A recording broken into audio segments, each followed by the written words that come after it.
Enquanto você se inscreve, eu tomo café.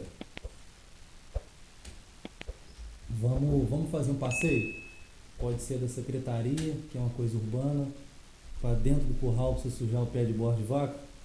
Bora? Então é isso. Então assiste que você vai entender do que eu estou falando. Hoje tivemos o prazer de conversar com uma pessoa muito esperta, vamos dizer assim, de ter feito uma faculdade para ter uma profissão, mas ele preferiu levar pela vocação e ser feliz, não deixando de valorizar o estudo, não deixando de valorizar as coisas tecnológicas, mas com aquela essência da roça, aquela essência que hoje a gente está perdendo, infelizmente. Esse leite, esse queijo, essa carne, esse alface, esse café, eu acho que não vai caber nas duas mãos tudo que eu tenho para falar, então vocês ficam aí para ver. Espero que tenha assinado, vou dar mais uma goladinha no café para você se inscrever. Estou tomando um cafezinho aqui na Fazenda Nazaré, onde é a sede do nosso estúdio, para produzir isso tudo para vocês. Hoje a gente teve o prazer de conversar com o Paulo, o apelido dele é Brinco, então fica aí, ele brincou com esse assunto hoje com a gente, deu uma consultoria fantástica. E isso serve até de alerta para você que está aí, que infelizmente nunca teve contato com a vida no campo, não tem um amigo que tem uma roça. Eu, graças a Deus, fui criado na cidade, mas com o pezinho lá na roça o tempo todo, amo isso. Então, para mim, só foi para reforçar o que eu já amo. Para você, talvez seja um alerta da importância da gente valorizar o produtor rural. Então, pensa nisso. Quem sabe não pode ser a sua vida, não pode ser um incentivo para o seu filho de estudar relacionado a isso e a gente manter essa força que a gente tem que vem do campo, que, na minha opinião, sem ela, a gente não existe. Então, não vou dar mais uma golada no café para vocês não ficarem com inveja. Se inscrevam no canal e venham com a gente para a gente continuar produzindo esse conteúdo todo para vocês. Slay, tamo junto. Fala aí, tio. Bora, Bom. caixa. Rapaz, Oi. E aí, certo? então?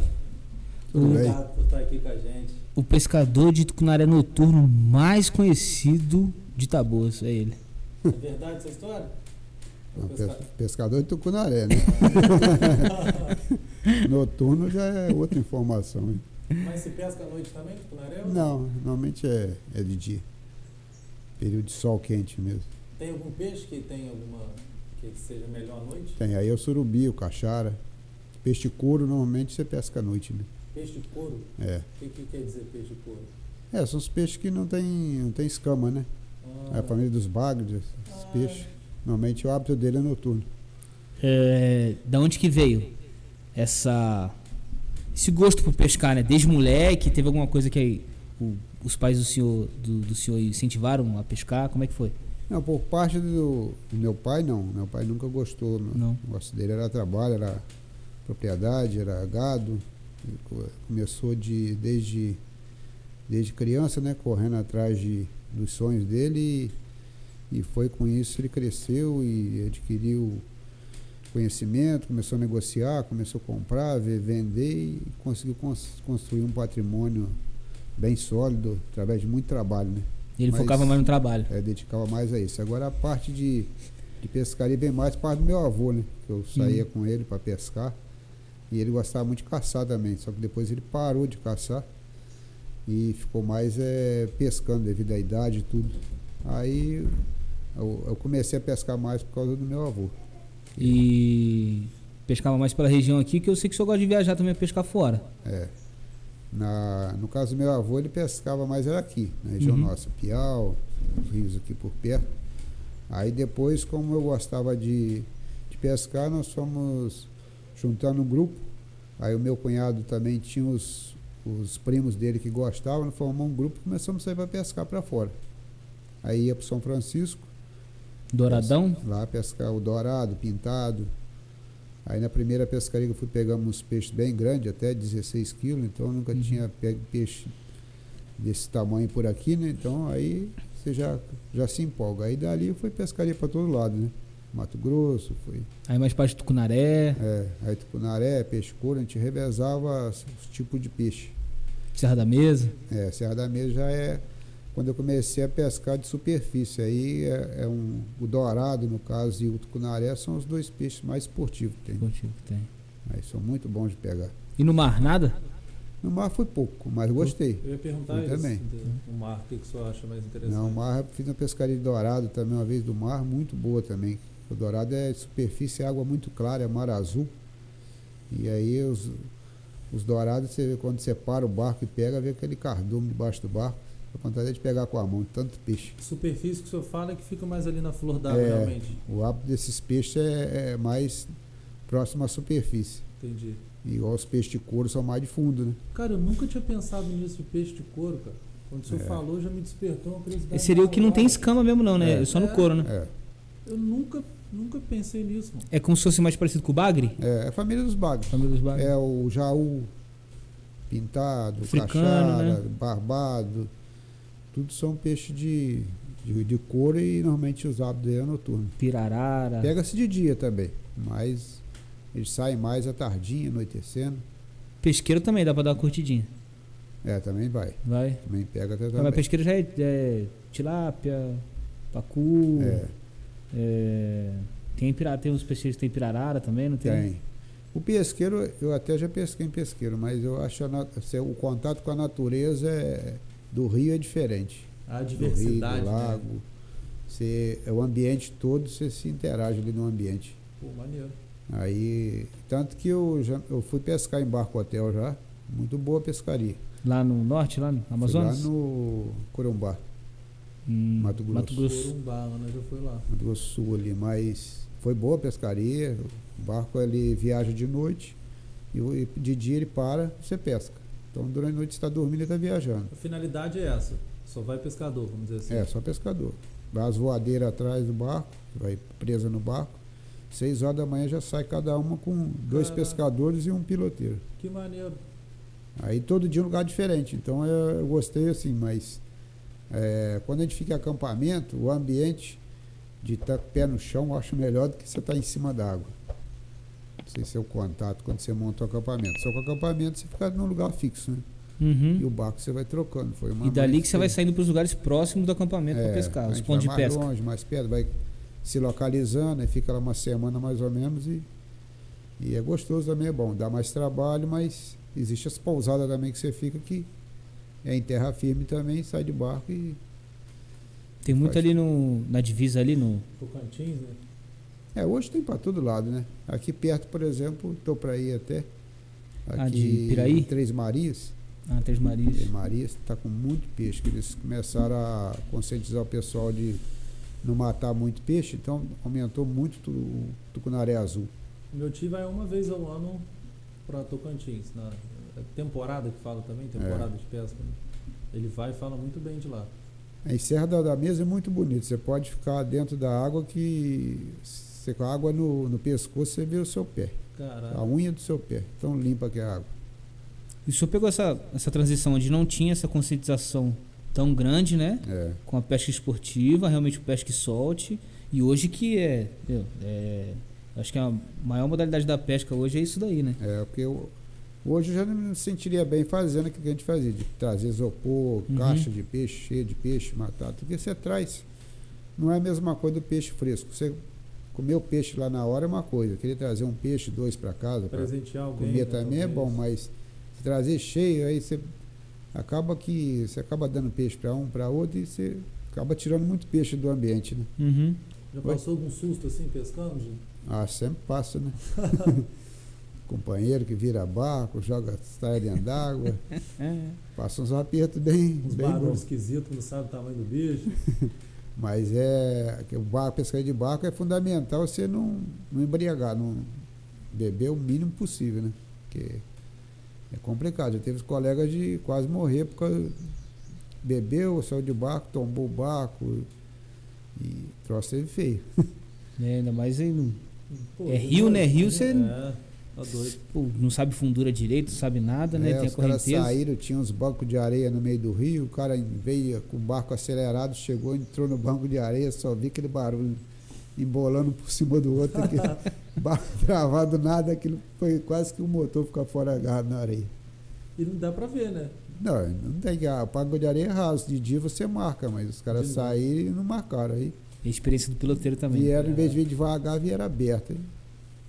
Eu vi que o pessoal lá na Amazônia, eles fazem um tipo de navegação que é entre a sombra, tem a lua, né? A lua ilumina de uma certa forma o rio, aí eles navegam em cima entre a luz da iluminação da lua e a sombra que a árvore faz. Caramba. Eles ficam certinho Aquele ali, seguindo corredor por ali, ali. Pra ficar sempre na mesma distância da margem e tal, porque é um breu danado, né? Os caras ficam por ali e tal. No São Francisco, onde aconteceu isso, foi porque os caras não manjaram, porque existe a sinalização Uhum. nas beiradas. Então você olhando a sinalização, você sabe se o banco de areia está no meio do rio, se está para a esquerda, se está para a direita, então te diz aonde você passa com o barco. Mas O São Francisco é gigante, né? então eles não olharam. Então tinha um ó que era para você navegar pelas laterais, não no meio. Eles entraram pelo meio. Aí pega o banco de areia. E fica Eu fico. agarrado lá. Eu pesquei também, mas com meu avô quando era criança, assim, nada de ir para os lugares, era na roça mesmo, lá no açude, muita traíra tinha. E um lugarzinho que meu avô ia, mas só para pegar lambari mesmo, nada de. Um lambarizinho fritinho é bom, né? Nada de 16 quilos, não. Toda pescaria boa é que a traia que você usa no equipamento tem que ser de acordo com o peixe. Porque tem um amigo meu que fala, pô, você fica pescando piau, isso não tem graça. Mas ele pescava com equipamento pesado. Aí eu dei um molinetinho para ele, o mais light que tinha lá, mais levinho, com linha fina. E ele deu azar, pegou um piau bonito, aquilo tampou a tomar a linha, ele tem que abrir a fricção e demorou para embarcar aquilo. Ele falou, sabe o que é bom? Então. Aí foi o feeling, Deu não a foi? sensação, né? Não rebocou o peixe, né? Trabalhou ele, né? Aí ele teve que trabalhar, né? E o piau é brigador, né? Todo mundo fala. Piau é um peixe bom de pegar. E nessa época eu era moleque também, que eu ia lá pra roça, que meu avô levava a gente pra pescar, e eu fiquei com isso na cabeça. Meu primo Júlio também gostava. Aí minha mãe me deu um murinete, uma carretilha, acho que é Paoli, né? Paulinho. Paulinho. Aí eu tinha um murinetezinho, a Paulinho, aí eu fui lá pro Alberto Furtado. A gente foi passar um final de semana lá, eu era moleque, foi eu, minha mãe, aí os caras pescando piau, mas com lacral, né? Um bichão preto feio assim. Doideira, você já viu? É a isca, né? Cara. Parece uma lacraia mesmo, né? Uma centopeia. Parece uma. Você pega no próprio rio, debaixo das pedras tem. Você levanta as pedras e começa a achar ele. É isso, queijo, curanchim também, né? Sambiquira. Banha de galinha, abacate, goiaba. Piau, ele come uma infinidade de isca. Então, aqui perto tem. Tem. No Rio Preto, né? Tem. Tá muito pescado, mas tem. O que atrapalhou o Rio Preto foi a barragem que fizeram lá embaixo também. Secou um pouquinho. E aí a barragem tinha construído uma escada que era para o peixe subir, mas projetaram mal, ela ficou fora do nível da água. Aí não tem então, como migrar. O peixe não sobe mais. E antes o peixe do Paraíba, peixe do Paraibuna, né? Era tipo os um outros Piracema, rios né? Subiam para desovar no Rio Preto porque a água é mais limpa, não tem poluição. E aí acabou e eles não corrigiram isso até hoje. Caramba. Dourada, pegamos muito dourado no Rio Preto. A gente ia pescar, eu achei que nem tinha dourada mais, que meu avô que pegava dourada há 60 anos atrás. Aí eu achei que não tinha mais e comecei, o cara falou, pô, dourado pulou ali. Eu falei, você brincando? Não. Fui lá, tinha equipamento para dourado? Dourado, levei lá e perdi 2. Aí eu fiquei doido. Falei, agora pescamos mais de 3, 4 anos. Caramba. Pegando. E o senhor falou do vô, o vô era daqui? Era, família de Rio das Flores. Família toda? E todos pescavam, caçavam os filhos. É uma época bem diferente, né? Época boa. E o senhor chegou a morar em outro lugar ou sempre aqui na região? Não, sempre por aqui mesmo. Só estudei fora. Pra onde? Oi? Onde? Estudei em Juiz de Fora, fiz pré-vestibular lá, que era o curso do CAV, e depois fiz faculdade no Rio também 1 ano. E aí depois que eu vim terminar em Valença, na FERP. Qual curso que o senhor fez? Engenharia Civil. Lá eu fazia elétrica, como aqui não tinha elétrica, eu transferi para civil. E concluiu? Que a minha ideia era o seguinte, que se não desse certo com a fazenda, eu teria uma profissão para tocar. Porque a minha ideia era dar continuidade à fazenda, que a minha irmã não ia tocar. O meu cunhado tocava, mas eu vi que não era muito coisa dele. Aí eu falei, bom, aqui eu vou tentar. Se eu também não der certo, com a engenharia eu posso criar gado de corte e ter minha profissão. Não tem problema nenhum. Mas aí como eu acabei encampando tudo, um movimento maior, aí fiquei sem tempo de fazer estágio, que a faculdade você sai, mas só com a base, né? Um oceano com um dedo de fundura, né? Não sabe quase nada. Você vai ter que aprender. Aí tem que fazer estágio, tem que trabalhar bastante, estudar bastante, poder apanhar o traquejo da coisa, né? É toda a profissão, né? Toda profissão. Ia fazendo o que tinha na época? O que o pai do senhor mexia? Era, na época, estava mais com gado de leite. Aí, gado mestiço, fazendo bezerro também para engorda, então, mas o foco forte na época era o leite.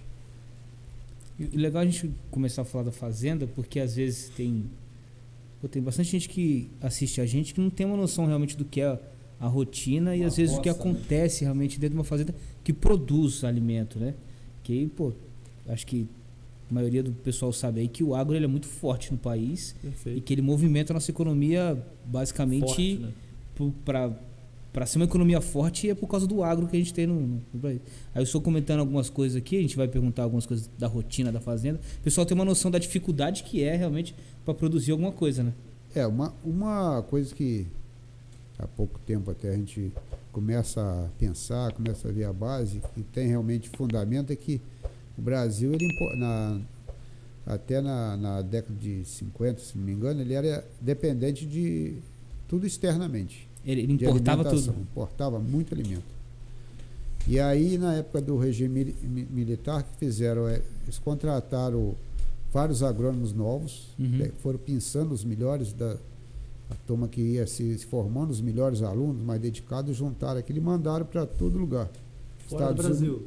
Fora do Brasil. Foi para os Estados Unidos, foi para a Inglaterra, foi para Canadá, foi para onde tinha agricultura forte, mandaram. Que bom que fizeram isso. E aí foi criada a Embrapa, que a Embrapa, esses técnicos voltaram, já com know-how de tecnologia, que começou a agricultura aqui a se avançar, a se desenvolver, mas eu quero chegar com isso o seguinte, que tem que ter conhecimento, tem que estar atenado às novas tecnologias que surgem. Se você não estiver ligado nisso, você não vai patinar e não vai para frente. Aprender com quem está fazendo melhor e trazer para sua realidade aqui. Você adapta aquilo que você tem de bagagem e vai assimilando aquilo que chega de novo, porque nem sempre tudo se aplica em geral, entendeu? A realidade de um é diferente do outro. Exato, a vegetação também trouxeram de lá, mas aqui o clima às vezes é diferente. Até o perfil do produtor. Perfeito. Porque tem produtor que não quer ficar anotando tudo, cuidando de coisas, detalhes muito pequenos, que demanda muito tempo, muito serviço, que às vezes aqui não agrega o valor necessário pelo tempo que se perde. Né? Então aí adequando, mas que você tem que estar ligado nas novas tecnologias, em tudo aquilo que aparece, tem que ter. Eu vi isso uma vez, eu assisto, hoje não tanto, né? Mas eu já assisti muito Globo Rural, eu gosto, acho interessante. Eu vi uma vez os caras fazendo um pomar, tudo no computador, cara. Não sei se é um agrônomo, não sei qual é a profissão do cara, não vou lembrar qual que era para isso. O cara foi lá, abriu um computador, pegou uma foto da propriedade e conversando com o cara, com o dono da propriedade, ele falando onde ele queria o pomar dele, o cara fazendo tudo no computador, cara. Você vai ter essa distância. Seria o projeto, né? O projeto todo no computador e já fazendo aquele 3D, a distância de uma muda para ser plantada da outra, aquela projeção toda de sombra e tal. E realmente, né, cara? E depois você consegue ir lá e plantar nas coordenadas que ele fixar ali. Exatamente, o cara fez isso, mostrou o projeto e depois feito. Eu falei, caramba, muito interessante isso. Tanto que hoje, a exigência hoje é que as propriedades sejam georreferenciadas, que aí é fácil de o GPS se localizar todos os pontos dela. A minha tia fez isso lá na roça, fez esse georreferenciamento. Hoje é exigência, então a maioria hoje já tem. Basicamente o cara anda com o GPS, então, dentro da propriedade, aí vai marcando os pontos ali, depois joga pro computador, e aí ele consegue ter ali, sei lá, no Google Maps da vida, Google Earth, ele consegue ver a propriedade dele, as demarcações ali. As fronteiras. Todos os pontos que ele levantou na medição, que eles faz levantamento topográfico com uma estação central. Então ali ela vai puxando todos os pontos, depois monta tudo, tem os mapas que faz e tudo.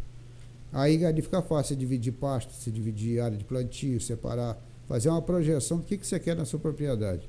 eu quero uma área de plantio, tem área de plantio, quero uma área de pastagem, quero uma área de APP, Aí você marca nascente, marca tudo, você vai ter tudo direitinho ali na... É igual arrumar o cômodo de uma casa, né? É um projeto de uma casa, né? Onde você vai botar o guarda-roupa para não ficar perto da porta. E na roça, no caso na propriedade, você vai destinando onde você quer ali. Interessante. O que significa APP mesmo? Esqueci. É área de preservação permanente, né? Seria isso aí, hoje, eu acho que o Brasil é um dos poucos que tem isso. Que aqui na nossa região é 20%, na Amazônia é 80%. Então eles falam, estão desmatando a Amazônia, mas lá é obrigado. Não é a Amazônia em si, não. É toda a região amazônica. 20% só que você pode abrir de pastagem ou de plantio. 80% é muita gente que fala que existe o desmatamento, lógico que existe, né? A gente fica um pouco cético na questão de realmente a quantidade do desmatamento que é vinculada, às vezes que é noticiado ou não, né? Mas que existe desmatamento é óbvio que existe. Só que às vezes as pessoas nunca nem pisaram na Amazônia e sabem que se você desmatar a Amazônia, você não vai ter nada. Você vai ter charco, solo pobre e tudo, né? Mas é meio nebuloso isso hoje em dia, né? Falam que se desmata muito, mas a gente sabe que às vezes não é tanto assim, igual está sendo vinculado. Eu acredito sim, que tem excesso. Tem os poceiros, os grileiros, né, que normalmente desmatam grosso modo, mas existe também o desmatamento que é permitido. Seria esses 20%. Então, os 20% para a produção de alguma coisa. Área boa, ele vai ser, ou produção de pastagem, ou produção de agrícola, o que for, é permitido. Então, aonde é permitido, às vezes a pessoa está desmatando, eles estão falando que aquilo ali é desmatamento da Amazônia, mas é um desmatamento controlado. Que está legalizado. Pode ser feito ali. Agora, muitas coisas que acontecem também na Amazônia, porque, na verdade, o Brasil nunca tomou posse da Amazônia. A meu ver, deixou aquilo uma terra abandonada, na mão de ONGs e tudo, que o país mesmo que tem a soberania dele, não houve o planejamento até de fiscalização, porque a área é muito grande. Tinha que ver se o governo, difícil. Né? Por não dar conta, né, passou a responsabilidade, seria isso. Não, tinha que ver se o governo da época realmente queria soberania ou não. Entendeu? É muito mais fácil você pegar um dinheiro de fora, de ONGs, de tudo, e falar que entendeu? Não assumir o seu papel realmente, que ali é fronteira, tudo é área difícil. Rica. Muito rica. Então, os pontos que ficam aí em aberto, né? O senhor está mexendo com o que hoje aí? Hoje eu mexo com gado de leite e gado de corte. E plantação também. De milho. Milho. Mas voltado para silagem? Silagem. Tudo visando a produção de ou engorda ou leite. E também é a venda, também comercialização, que é um canal de receita da propriedade. Que tem um amigo meu até que falou um negócio, a gente debatendo e tudo, e falou, todo produtor, toda pessoa que abre um negócio, ele quer ganhar dinheiro. Perfeito. O segundo passo é uma coisa que você gosta de fazer. Que aí você vai querer que o capital que você investiu ali te retorne e que você faça aquilo que você gosta. Perfeito. Que aí normalmente você vai ter sucesso. Você vai fazer uma coisa que você gosta, mas com consciência que aquilo é um empreendimento. Não é um cara chegar com uma mala de dinheiro, jogar ali e se perder bem, é um hobby dele. O hobby agora, o negócio tem que ser rentável. Todo isso negócio que você está falando serve muito para mim até para o meu esclarecimento, porque eu gosto muito disso, pretendo um dia na vida também ir para esse ramo. Porque uma coisa que me encantava muito quando eu ia na roça era eu ver tudo que a minha família, os meus amigos, as pessoas da cidade compravam no mercado, tinha lá. E eu, criança, ficava encantado com aquilo. Tipo assim, caramba, velho, meu pai vai na padaria comprar um leite. Ele traz o leite ensacado. E meu avô tem uma fábrica de leite ali que está saindo da vaca. Eu, criança, ficava com aquilo na cabeça. E assim, fruta, queijo, manteiga, as coisas, eu ficava maravilhado com aquilo. Acho que até a gente brincou um dia aqui com a tia, né, que só ia no mercado e comprava o quê? Açúcar? Café? Acho que nem o café que eu cheguei a comprar. Não, o café eu cheguei porque tinha pés aqui, mas não dava para. Mas tinha um pouco também. Eu sempre gostei de manter essas tradições. Então que eu aprendi a torrar café. A minha mãe mexia muito, fazia doce. Então a gente tinha fruta, aproveitava as frutas para fazer doce. Então na propriedade você tem muitas coisas que você pode ter e e a custo baixo, porque é produzido por você mesmo. Perfeito. Difícil de plantar café? O trâmite ali todo? Tem a tecnologia hoje, tem que buscar. Tem que plantar dentro da técnica, porque tem que ser variedade adaptada ao clima, altitude da região. Não é então, só botar lá e deixar, né? não é só escolher uma variedade lá, tem que buscar na variedade se ela se adapta porque a região nossa aqui foi a grande produtora de café, mas era um tipo de café da época. Então, se plantar, essa fazenda mesmo aqui foi quase toda ela era plantada em café. Pra quem não sabe, a gente tá dentro da propriedade do tio aqui, né? Aqui, o estúdio nosso é aqui. Aí no começo, quando eu falei obrigado por ter aceitado o convite, ter vindo aqui, na verdade A gente chegou. Aqui, né? Então a região aqui é muito rica de fazendas antigas da época do ciclo do café, onde começou tudo, né? E antigamente também não tinha tanta mudança climática igual hoje tem, né? A ponto de acredito que antigamente, como era esse café que o senhor disse, era mais fácil, né? Acredito que eles trouxeram as mudas, e as mudas que se adaptaram foram aproveitando elas e continuando com elas. As que não se adaptaram, né, que o café nosso veio de fora, né? Uhum. Se for da Colômbia, de onde que veio as primeiras mudas de café para o Brasil. E aí foram vendo as variedades, que elas vão se cruzando, e a que adaptou, eles continuaram. Uma correção, né? Mais fácil, mas hoje tem a tecnologia para ajudar. Mas em contrapartida tem isso tudo que está acontecendo, aquecimento global, essa chuva louca, o calor a mil. Então, tem uma reportagem, eu não vou lembrar o nome do especialista, cara, no Jô, que ele desmente isso tudo, cara. Impressionante. Desmente tudo. Aquecimento global. Global não existe. Existe microclima. Perfeito. Que poderia ser perto da cidade e tal, não sei o quê. Até um dia a gente pegar alguém especialista, né, para discutir sobre o caso, né? Eu vou mais nessa técnica, porque o meu pai falava que eles falam, tá chovendo demais, dando enchente. Ele falou, tem estrada aí que na época que chovia mesmo, você passava com o carro só com corrente na roda, porque chovia demais também. Então hoje está chovendo muito, não é nada diferente que era antes. Perfeito.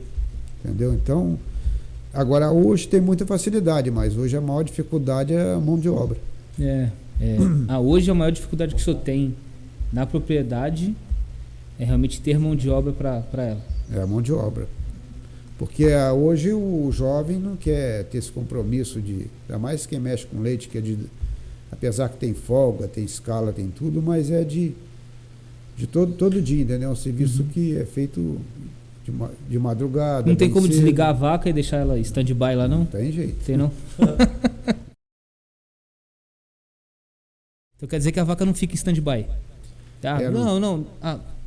Amanhã tem uma festa, aí a gente vai chegar mais tarde, desliga as vacas lá, que amanhã a gente não vai não tem jeito. ordenhar, não. A gente ia para carnaval, para qualquer coisa, chegava de manhã cedo, do jeito que tivesse, tinha que encarar. Não tinha. O Morro das Piranhas já chegava e vestia de mulher. Já chegava e ia dormir depois, quando acabava o movimento. E não tinha ordenhadeira? Não, tudo na mão. Na mão. Cabeça podia estar estalando, que tinha que fazer força do mesmo jeito. E aqui é ordenhadeira? Agora é ordenhadeira, circuito fechado. Melhora a qualidade 100%. Como que é o lance da ordenhadeira interpretar que agora é o momento de... Tipo assim, a vaca deu o leite que tinha que dar naquele momento?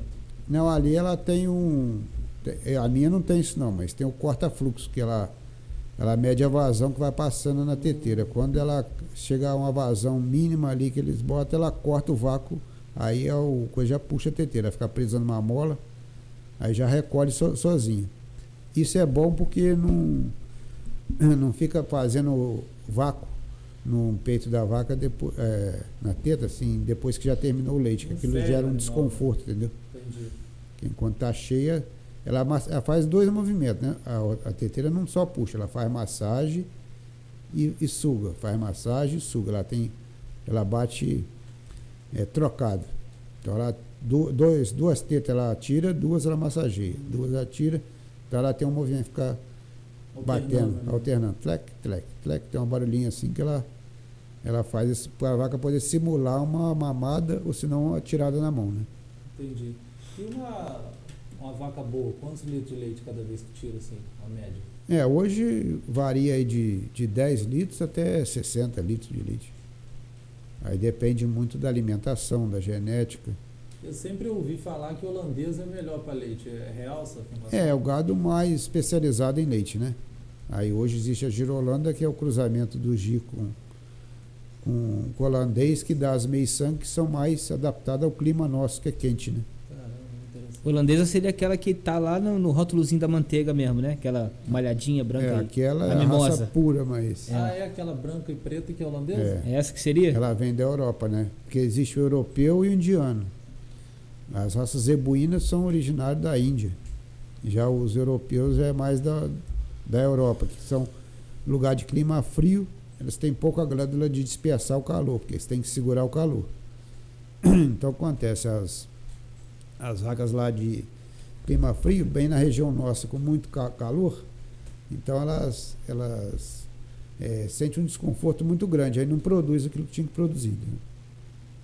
Por isso que a gente vai na exposição, isso aí, tem tudo chuveirinho pra vaca, né? Tem todo um bem-estar animal pra conseguir realmente produzir cada vez mais. Não estressar A gente ela. dá banho nelas, depois de todo o trato, dá um banho para refrescar, aí que faz ela relaxar e dar leite. Maneiro. É o conforto, é o que hoje estão preconizando aqui, o conforto animal, né? Bem-estar animal. Perfeito.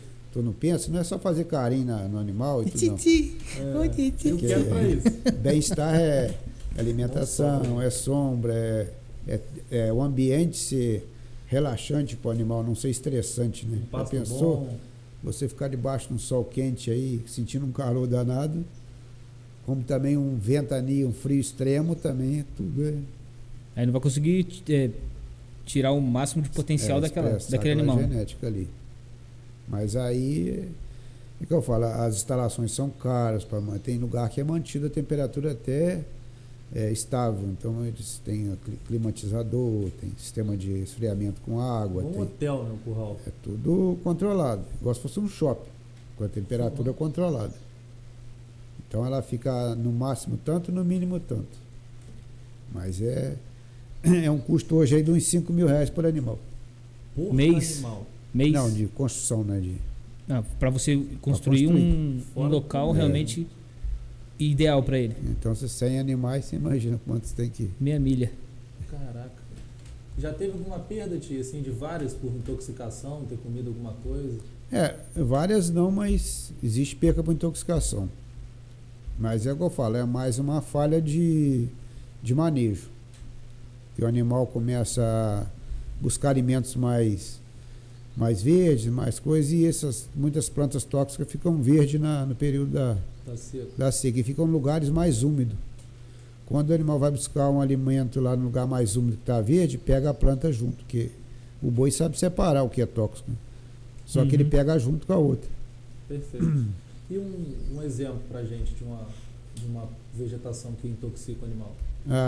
Aqui tem guairana, que fala, tem o cafezinho, tem vários tipos de plantas. Normalmente elas dão um leite quando você É leitosa, né? pega ela assim, então você vê que mata mesmo. ela fica concentrada no período da seca. Quer ficar mais concentrada ainda. Cobra também é danado. Cobra tem acidente também por cobra. Não são assim, hoje não tem muito, que o animal também evita muito, mas ainda existe ainda. E o senhor falou da mão de obra, aí tem essas questões aí do trato e tal. Tem algumas outras dificuldades assim que são realmente toda hora tem que ficar em cima. O grande problema hoje é custo de produção. Você hoje, toda empresa, toda coisa, ela briga por custo. Inclui mão de obra, alimentação, medicamento, material de ordenha, compõe um custo total. E isso subiu muito com a pandemia agora. Já vinha subindo antigamente. E agora agravou mais ainda, porque o leite não conseguiu repassar o preço para o consumidor, que também está todo mundo sem dinheiro. Então, e aí o custo subiu muito, porque os grãos são produtos de exportação e tudo. E aí o que acontece? O criador de suíno, de frango, de leite, de cota, todo mundo teve seu custo elevado, mas a pecuária de leite afetou um pouco mais, porque o leite não acompanhou, a arroba do boi ainda subiu um pouco. Agora o leite ficou realmente defasado, complicado. E aí já vinha a tendência de parando. Você vê, a região nossa não tinha quase gado de corte. Hoje qualquer pessoa que viajar e olhar vai ver gado de corte para todo lado. Só era leite. Mas aqui era leite. Onde tinha curral de leite, virou tudo gado de corte. Eu ia comentar, não necessariamente isso, mas desde quando o senhor começou a mexer até hoje, o que o senhor observa mais que tem uma transição do campo para a cidade ou da cidade para o campo? De escassez de mão de obra? Hoje mão de obra no campo praticamente não tem. E já foi forte, né? Já foi forte. Antes, você vê, tinham cidades no interior que tinham festas e tudo. Hoje ficaram restritos a alguns pontos isolados. As escolas rurais mesmo, que formavam, os alunos já tinham aquele convívio da roça. Polo agrícola, né? Já ficava. O polo agrícola e várias escolas aqui em Rio das Flores e Valença, se você mapear, tinha escola espalhada para a região toda. Voltada mais para o técnico em... Cara, eu nunca tinha pensado nisso. E hoje o que acontece? Trouxeram essas crianças para a cidade. Perfeito. Então tiraram aquela vocação que eles poderiam ter ali. Perfeito. E urbanizaram eles. Eles não são crianças nem da cidade nem da roça, muitos ficam perdidos. Mas porque vamos dizer, o que se fala é que da cidade é que está na mídia, então eles já estão perdendo essa raiz. Então, hoje é pouca gente que tem a vocação rural por causa disso, porque migrou muito para a cidade. Teve esse êxodo, né? O pessoal saiu da parte rural e ocupou mais as cidades, natural, do jeito que está. E além da lei hoje, que proíbe que o pai leve o filho para trabalhar. Também, né? Que ele não pode nem acompanhar o pai para aprender. Aí depois estudo, se não der certo, igual eu fiz faculdade. Mas eu tinha a minha outra base. Aí, bom, se não der pouca coisa, tem outra. Lá não, ele só vai ter aquela base, porque não aprendeu nada na roça. Por ter acompanhado... Poderia dar continuidade, né, àquela cultura familiar para beneficiar uma cidade inteira, por exemplo. Então, hoje ele só consegue fazer isso se ele for para a cidade, formar em veterinária, agronomia ou zootecnia e voltar para a roça para desenvolver esse lado. Mas aí não vai raspar curral. Que é a dificuldade da mão de obra, né? Hoje você tem que simplificar ao máximo para você não depender de mão de obra. Que as leis trabalhistas também são pesadas. Fica caro para o produtor. Então tudo Porque como tem escassez, acaba se tendo que pagar mais, às vezes para mão de obra que não vale aquilo que tem que pagar. Perfeito. Não porque as pessoas são ruins, é porque não tem o preparo, né? Perfeito. Muitos são analfabetos. Então você não tem nem como deixar uma ordem escrita para eles. Você tem que falar. Aí o cara falou, daqui a 5 minutos ele esqueceu. Aí já faz diferente. Pode custar a vida do animal, né? Saúde. Entendeu? Dele. Então há uma dificuldade muito grande. E a média de idade do produtor de leite, principalmente, está assim, tudo acima de 50 anos. Mais difícil ainda, né? O trato dia a dia, né? A nível de Brasil, a parte de agricultura, até que a média está boa, porque tem muito jovem operando aquelas máquinas modernas, plantando em larga escala. Na agricultura. Agricultura, mas na pecuária de leite praticamente uma mão de obra bem antiga e por isso está acabando. Vai parando os mais velhos, não tem mais novo, para. Exato. Não tem essa herança de trabalho. Né? Aí acontece duas coisas. Se o jovem não tem raiz, aí o pai para. Aí acontece, às vezes a fazenda não tem um tamanho que possa gerar uma renda, às vezes. Aí essas fazendas menores são vendidas para pessoas que compram e transformam em grandes propriedades para botar gado de corte. Perfeito. E é o que está acontecendo hoje. As fazendas pequenas estão se tornando grandes. E uma vaca ela precisa comer, sei lá, às vezes até mais do que o litro do leite que o senhor vende. Né? Hoje o trato é mais caro que produzir. Aí a conta não fecha, né? Aí não fecha. Leite dá mais trabalho, então, né, na ideia. O meu pai mesmo falava que se o produtor de leite fizer conta, ele para. O que ele vai preconizar no papel de rendimento e na prática não vai dar, ele vai ficar frustrado. Como que se mensura um espaço para ter determinada quantidade de gado? Que eles tenham essa saúde, essa qualidade de vida, vamos dizer assim. Hoje depende muito da pastagem. Normalmente na região nossa aqui é uma unidade animal por hectare. Por hectare? Uma unidade animal é um animal de 450 quilos, bruto. Entendi. E o hectare são 10 mil São metros. 10 mil metros. Então Isso a cada 10 mil metros uma cabeça. é. Aí, se você tem uma área muito bem cuidada, adubada, você consegue botar 1,5, 2, 3, 4, 5. Aí depende muito o que você corrigiu da terra e o que E aí acontece o quê? No período da chuva tem muita sobra de alimento. Aí você pode botar mais gado. Quando vem a época da seca, né, que para a chuva, aquele animal não vai ter comida mais. Aí vai ter a carga que você botou no período de abundância, não vai ter comida. Aí é onde você tem que ter fabricação de silagem, vedação de pasto para dar sal proteinado, para o gado poder ter um alimento para ele se segurar durante o período de seca. E aí, para ele estabilizar o peso ou ganhar alguma coisinha, evitar ele perder peso e depois embalar de novo, né? Aí você mantém uma lotação alta na sua Entendi. propriedade. De março a setembro ali é seca? Setembro e outubro? A seca pega eu considero aqui mais de finalzinho de maio até o mês de início de agosto, de outubro. É o período da seca. Setembro, finalzinho de setembro, esse é o período de seca. Tanto que no lugar de corte você faz estação de monta, que ele é feito no período de final de ano. Como que é o nome? Estação de monta. Monta. Monta. Monta de montar. Ah, tá, entendi. Porque. Seria para reprodução, o senhor fala? Oi? Seria isso aí para reprodução que o senhor Para fala? reprodução. No lugar de corte, porque para o animal ele parir no período de setembro, outubro, que é porque já vai ter pastos novos saindo, porque vem um período de chuva. Então ela vai parir com estágio corporal bom, que vai estar seca.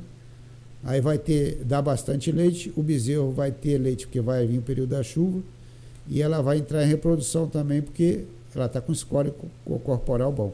Que maneiro. Aí ela tem uma grande chance de reemprenhar de novo, e aí desmama no período da seca, o bezerro é vendido, faz alguma coisa e aí faz o ciclo de novo. E que é interessante, né? Mas para dar leite precisa ter bezerro, né? Às vezes que muita gente não sabe, né? Você precisa estar inseminando, fazendo a reprodução, porque senão a vaca ela não dá leite a vida toda. Né? Ela precisa ter o bezerro. A melhor maneira de você medir que se uma propriedade está sendo bem gerenciada ou não é olhar a parte reprodutiva dela. Se a reprodução estiver funcionando bem, está tudo certo. Não precisa você olhar mais nada. A máquina está girando. Que a vaca só vai entrar em reprodução se ela estiver bem nutrida, com conforto.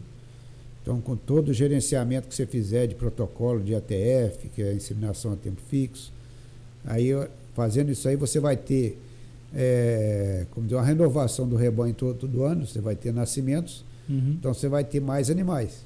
Aí você pode fazer comercialização, não vai reduzir, porque se você não tiver reprodução, animais ficando velhos, animais vão morrendo por um problema ou outro. Uma doença, o que for, acidente, animais ficaram velhos e tudo, você chega a um ponto que seu rebanho começa a diminuir. Aí você quebra. E tem lá na roça tem um veterinário que está deixando um gado lá de corte. Ele estava me falando que nasceram 2 bezerros lá, de uma vaca. Ele estava me explicando, não sei se é assim. Quando nasce 2 fêmeas, acho que uma infértil, ou quando nasce gêmeos, no caso, serem 2 machos, não tem um lance desse de um ser infértil ou não? Só quando é de sexo oposto. Isso. Aí são inférteis. Quando vem um casal, quando vem um Entendi. casal que algum... Aí a fêmea certinho não serve para reprodução. Entendi. E o macho também? O macho também a tendência é também, que há uma mistura do gene ali, talvez. Mistura sexual ali na coisa, que a fêmea costuma nem ter o aparelho reprodutivo. E se vir 2 machos, 2 são reprodutores. E as 2 fêmeas também, não tem problema nenhum. Interessante. Nem gozado, não conhecia essa não. Eu tive Se vier um casal de gêmeos, dá ruim. Dá ruim. Eu já tive problema. Eu tive 4 partos de gêmeos, de sexos opostos. Todas as 4 fêmeas foram para engorda. Que não tinha como. Deixei para Só ver se cruzava, o veterinário tocou, falou, não vai cruzar. Não. Vai não. 8 animais perdidos, então, vamos dizer assim, se fosse tratar de reprodução. Se fosse pensar para leite, né? Você é pedido. Como para corte não tem problema. Entendi. Você abate normalmente. E qual que é o peso que costuma ser abatido? Ali é interessante, a arroba ali. Hoje o macho é acima de 16 arroba. Cada arroba são 15 quilos? São 240 quilos líquido. Acima desse preço, desse peso, você consegue o preço máximo. Isso seria metade do boi, né? Hã? Isso é metade do boi, né? Não, 240 já é líquido. Já é o peso 16 total dele. arrobas. É? Então É, a partir de. Se subir na balança, deu 16 arrobas, já é um. A gente usa a fita assim, de 500 quilos, bruto. Então, aí esses. 480 quilos acima. Isso. Aí você já pode abater que eu preconizo deixar 500 para não ter risco. Se chegar lá o boi dá 15, às vezes classifica o boi e você perde um pouquinho. Então, Uma balança ou outra ali também. e a fêmea é acima de 12 arrobas. Aí já pode abater. Seria o mínimo 240 e o máximo 500. Não. No máximo não tem. Eu matei agora esses dias um com 25 arrobas. Ah, entendi. O máximo. Então, Pesado. mas já era o que for para tourinho e tudo, então ele desenvolveu bem. Tem a história do rufião. Como é que é o rufião? O rufião é porque quando você faz inseminação, aí você tem dificuldade às vezes de detectar o cio. Seria o boi rufião, né? Boi ou touro? Aí eles fazem um desvio no prepúcio dele e ele, quando trepa na vaca, ele não consegue Inseminar fazer o realmente. cruzamento. Mas ele te mostra que está no sítio. Né? Isso é ser rufião? O rufião A é. definição é essa, eu não conhecia. Sabia que significava. Ele não deixa de ser. Explica boi e touro, são duas coisas totalmente diferentes, né? Ele é macho, ele é inteiro, tem toda a parte reprodutiva dele normal, só que por esse desvio que faz nele de 40 dias. Não chega a 45 graus, não, acho que 30 graus, assim que faz. Aí ele não consegue acertar a vaca. Então Ele é um touro, ele é inteiro. O Inteiro. boi já seria capado. O boi é capado. Como Aí assim esse remanejo de 30 graus do órgão reprodutor mesmo? Pô, Do pirulito. que doideira. Como é que faz isso? Essa mudança de...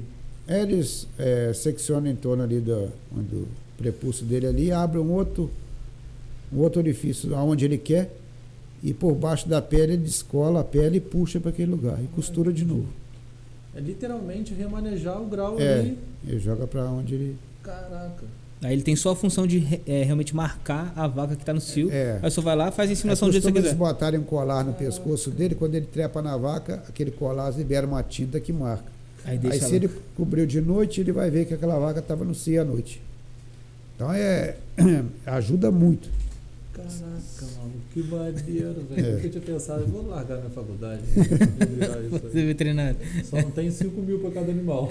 Não tem nenhum animal ainda. 5 mil no barato, né? Vaca de leite hoje é 6, 7, 8, 10 mil. Uma ali normal pra você ter no seu plantel ali, Mas dá pra eu tranquilo. comprar. Aí para você vender leite para laticínio, para cooperativa, R$2 o litro. E ela come R$3 para dar 2 o litro. Não, porque Aí sempre você o vai curar seguinte... o gado, o veterinário de fazer uma visita. Vou continuar na minha faculdade. Porque hoje você teria que ter uma lucratividade no preço do leite de pelo menos 30% de sobra, né? Em cima do que você vendeu. E hoje está difícil tirar isso. Tirar 30. Tá empatando quase. Vamos dizer, de R$2 hoje você não consegue tirar aí 40 centavos. Hoje o senhor vende leite para cooperativa a R$2 o litro. R$2. Aí o pessoal tem uma noção por que chega a 4 lá no consumidor na final, geladeira. né? Na caixinha, né? É. Pô, o leite tá caro, 4, R$5. Pô, mas pro produtor ele já tá saindo. E ele nem tá tendo lucro ainda, às vezes. Ué, você tem uma ideia, arroba de boi eu vendi agora R$300 arroba, R$20 o quilo. R$20 o quilo. Aí você vai comprar no açougue lá, tá 40, 50. 39. Só que lá desossada, aqui eu tô E falando com osso, E né? tem todo o trabalho, né? É. Do frigorífico, né? Pra poder. O frete até chegar na sua casa e tal. É complicado. A gente começa a ver assim a conta aí que ela às vezes nem fecha, né? A gente deixa o bezerro mamar até quanto tempo? Quando é para finalidade de desmame é até os 8 meses. Na pecuária de leite, normalmente muitos tiram o bezerro já quando nasce. Que E aí tá na alimenta mamadeira? ele artificialmente durante 60 dias, no máximo 90 dias, depois aí já vai comendo um concentrado próprio. Por quê? O leite que ele vai mamar sai mais caro do que o concentrado, esse sistema de alimentação artificial e concentrado.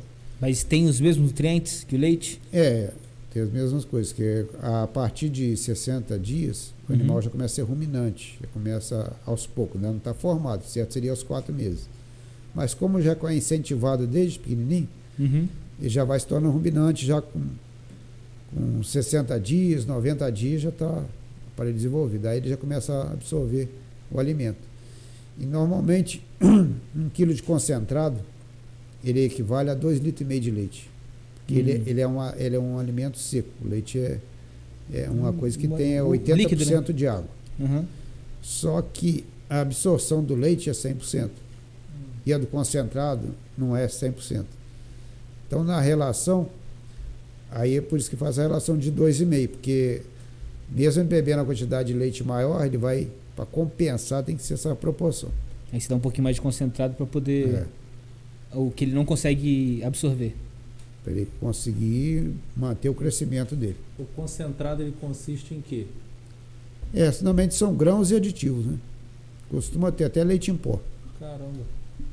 Então, leite em pó específico para animal? É um próprio que compra. Sem industrializado, sem refino, né? E existe leite em pó hoje também para você dar no lugar do leite. Já quando começa depois de 30 dias, começa a dar um sucedâneo do leite, que é a base de um concentrado pó, que você dilui na água e faz um leite. Aí existe também isso. Aí você vê, né? O leite, que aí virou em pó, que só vai dar de novo pro bezerro. Aí vale mais a pena financeiramente dar esse leite do que ele mamar na vaca? Então, agora com esse aumento de preço que teve os grãos concentrados, aí está praticamente compensando mais você deixar o bezerro mamar na vaca do que dar esse concentrado. 5 litros dia? Normalmente o bezerro é 5 litros. Dia ou no período ali, na manhã e na tarde? Durante o dia. Durante o dia? De 2 vezes é melhor porque ele aproveita mais, né? Uhum. Mas a partir de 2 meses aí, você pode uma vez só e ele consegue suprir com a... se alimentar bem, desenvolver bem, sem problemas. E é uma coisa forte. E a agricultura, como é que tá? O senhor tá com milho aqui para silagem? Esse ano a produção vai ser boa, tanto aqui como os outros que eu troquei ideia agora. Amém. A chuva foi boa, faltou um pouquinho de luminosidade, mas as roças ficaram bonitas, ficaram boas. Que bom. Como é que funciona esse lance da silagem? A silagem você planta um milho que, se você deixar ele secar, ele vai colher ele para grão. Colhe só o milho e larga tudo na roça. Palha, sabugo, tudo lá. Esse grão seria mais ou menos parecido com o milho de pipoca? Bem durinho ali e tal. Isso, que é o milho debulhado. Já quando você faz a silagem, você colhe tudo, o pé do milho com tudo. A máquina corta, pica tudo como se fosse um capim. Aquilo é armazenado num silo, fica 30 dias. Silo é um lugar que ele fica compactado e fica ali coberto com lona para isolar o máximo de ar possível, para não ficar, quanto menos ficar, o ideal não ficar nada, como se tivesse um vácuo. E ele vai ficar 30 dias ali, depois de 30 dias ele vai estabilizar. Você pode abrir e dar pro gado. O senhor faz um buracão no chão, passa uma lona, aí joga tudo aquele milho triturado, com pé, com tudo, passa outra lona por cima, trator em cima, né, para compactar. Ele é compactado, depois colocado a lona e vedado com terra nas laterais, tudo para isolar o material. Então quando o pessoal vê aquela bisnaga branca, né, o pessoal passa nas propriedades, aquela bisnaga branca. Existe aquele que é o silo bag que eles falam, você vai enche ele, tem uma máquina que vai enchendo e fica igual a linguiça. Aí é armazenado, mas é um sistema mais caro. A gente faz de trincheira ou faz de superfície. De trincheira é um buraco que você entra de um lado e sai do outro, fica alocado no chão, e as paredes da terra servem de suporte. E o de superfície você faz por cima da terra. 30 dias, que você disse. E aí você tem um alimento nobre no período de seca. Então é para isso. Produzo ele no período das águas, para não ficar defasado na minha alimentação. Senão você fica com o boi sanfona, ele ganha peso nas águas, quando chega na seca, tudo seca, perde tudo. Ele perde peso. Aí você demora, um boi que você poderia ter com 3 anos, você vai tirar com 5. Mas você chega a vender também essa silagem ou não? Vendo também. Vende? Comprei máquina de ensacar agora. E a gente vende para criador de cavalo, criador de boi. Tem um criador que me comprou, que ele mexe com bezerros puros de Nelore de elite. Então, quando o Genética bezerro desmama, mesmo. ele precisa dar um alimento nobre para eles. Então quem quiser silagem aí, né? Bom. Na É. época da seca aí, A partir de 30 dias já É o tem, se tio. Deus quiser. É o cara da silagem. E cavalo, tio, já pensou em mexer? Cavalo eu tenho só para palida. lida, para o trabalho, mas como criatório não, porque tudo é gosto, né? E é mais custoso, né, acredito. E é uma coisa assim que tem que ter muita dedicação. O cavalo é uma coisa que é diferente do bovino, entendeu? É toda uma O pessoal acha que tecnologia que tem que ter o diferente. pessoal acha que o cavalo é. Ah, o cara é forte igual um cavalo, né? Mas o bicho é frágil. É. Meu avô sempre falou isso O também. bicho é frágil. O cavalo. Tem um amigo meu que eu perguntei para ele se cavalo dava lucro. Ele falou que o cavalo dá despesa. Só dá despesa. Só Quer dá lucro dizer, quando vende. Não tem, se não dá prejuízo, não dá lucro, né? Dá despesa. Mas quem gosta, consegue às vezes ganhar dinheiro, porque gosta. Até agora tem que ter uma genética muito boa, tem que ter uma divulgação muito boa, tem que participar de exposição, de fazer o nome do aras dele. Se for um cavalo de sela, adestradores muito bons, né? É toda uma. Que tem que gostar. Tudo na vida que você gostar vai dar resultado. Né? E eu acho que deu boa aqui, né? Porque tá saindo 3 veterinários. Uma já é. Agora tá formando mais 2 aí, né? Agora vamos ver mais 2 o que vai ficar, né? Só o futuro vai dizer, né? A gente não pode falar nada, né? Dependendo da dedicação, do estudo, de sair da faculdade na cabeça que não sabe nada. Exatamente. Sempre Porque quem buscando sabe tudo conhecimento. não sabe nada, né? Eu estou aprendendo até hoje. Perfeito. Então, você vê que as tecnologias vão mudando todo dia. Aí você vai achar que sabe. Tem que ficar se modernizando e tal. Quem ficou no modelo antigo... Você levantou ali o chinelo ali, mas não entendi por que não. Por que é que você levantou o chinelo? Hein? E hoje é o seguinte, é dedicação mesmo, não tem outro, é arregaçar a manga mesmo, e que tem períodos difíceis que a pessoa vai chegar e falar, vou parar. Aí se não tiver raiz, não continua não. E, Ti, já tomou algum galope no curral de gado? Que acabou de ganhar um bezerrinho, a mãe tá bolada? Isso é Clássico. o que mais tem, né? Tem que andar prevenido, né? Mas tem uma mentira que corre aí. Eu acho que é mentira que o Bonelore é um boi brabo mesmo. Não, o Nelore, o problema dele é lógico, você tem que fazer uma seleção. Existe linhagem, mas muitas vezes é manejo. Ele solta o gado para lá, fica sem ver gente, Perfeito. ele fica selvagem, ele vê uma pessoa. Não quer atacar. Ali no meu curral tem animal ali que eu chego, faço quero com ela. Se você chegar lá, ele vai sair lá para o outro canto do curral. Porque o animal tem o instinto de se defender. Então, quando chega um estranho, ele não sabe se vai ser atacado. Aí, quando você andar ali um pouquinho, não oferecer perigo para ele, ele vai começar a chegar, vai vir. Ele faz essa... Vai ficando à vontade, né? O cavalo é a mesma coisa. O cavalo é um animal que era predado. É tudo presa, né? O boi também, né? Então, quando alguém sobe em cima, para ele é um animal que está em cima dele. Então, por isso que pula. Quando ele se identificar com você, ele não vai fazer nada. Por isso que é perigoso você montar num cavalo diferente. Sim. Ele conhece o cara que monta nele, mas não conhece você. Ele não sabe o que você vai fazer com ele. Quando você mostrar para ele que você quer só andar e dominar ele, ele vai ficar tranquilo. Mas fala que carneirinho também é de boa. Tem uns carneiros no curral, fala que é tranquilo também. Carneiro é outro ramo. Qual que é essa aí, do carneiro? Acho que teve um que deu uma corrida nele. Pergunta pra ele. Ah, é? Que história é essa aí? Quase virou um churrasco. Tinha carneiro aí? Tinha uns carneiros aí. Comprou aí.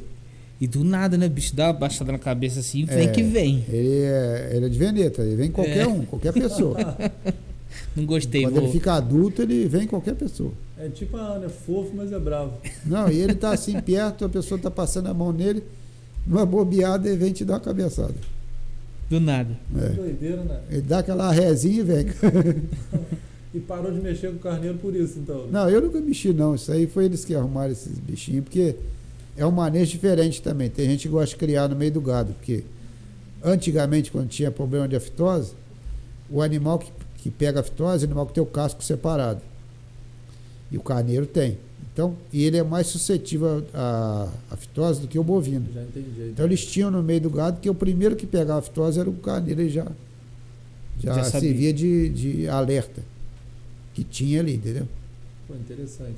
E é real isso que o Nelore é um gado mais limpo, vamos dizer assim, para berne, essas coisas? Você gasta menos remédio, é rústico, é especializado em ganhar peso, ele tem menos problema de parto, que ele nasce menor e depois se desenvolve.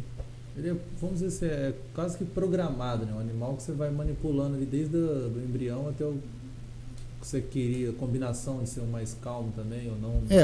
Hoje quando você compra o sêmen que hoje faz muito IETF, que eu falo estação de monte, você já escolhe touros com linhagem que tenha ganho de peso, que tenha habilidade materna, que tem um monte de coisa e que tem a docilidade. Então você vai fazendo um rebanho cada vez mais tranquilo, mais calmo. Mas é um animal que, na hora que você for fazer uma manejo, ele vai mostrar um pouco de agressividade, sim. Natural da raça. É da raça. Todo Nelore é branco? Não, tem outros pintados também. Está até na moda agora. Tem muitos criadores de Nelore pintado. Meio vermelho assim, né? Vermelho para preto. Fica em passo meio estiloso, né? Tá na moda. Fashion. Mas o branco, a vantagem do animal branco é que ele reflete a luz solar. Não absorve Então, o calor, né? Ele se adapta muito bem ao clima de calor. Cara, tem um negócio que eu vi. Que ele tem pelo branco, mas pele preta. Se ele tiver pele branca e pelo branco, ele dá doença. Aí Fogo selvagem. Você vê aquele Não fogo é? selvagem, que o animal solta a pele, aí fica aquelas feridas no animal. Não sei se você já viu, mas se pesquisar você vai ver. Aí aliada ao capinho que ele comeu e tudo ali. Caramba. Você foi na praia, ficou lá torrando, 2 horas só que depois no você vai sol. pra casa e fica em casa, né? O boi não, né? O boi verdade. fica lá o tempo todo. Aí dá esse tal de fogo selvagem que fica feio. Porque Né? quando ele tem a pele selvagem, preta, fogo como o selvagem. Nelore tem a pele preta, ele não tem esse tipo de problema. Então já é a seleção genética, que os que tiveram pele branca morreram. Ah, Então a tá. natureza mesmo já selecionou. Darwin. Já foi limpando, né? E o senhor tem Nelore aí? Tem. Estou começando agora com puro, né? Eu tinha muito misturado. Animais filhos de Nelore com outras raças. Mas agora já estou criando também o puro.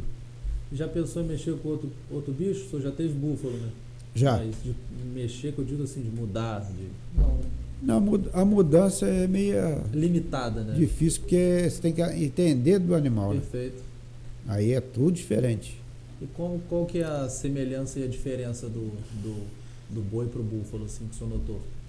O búfalo você não gasta nada, né? Mas Só que o hábito dele é o seguinte, ele não respeita a cerca.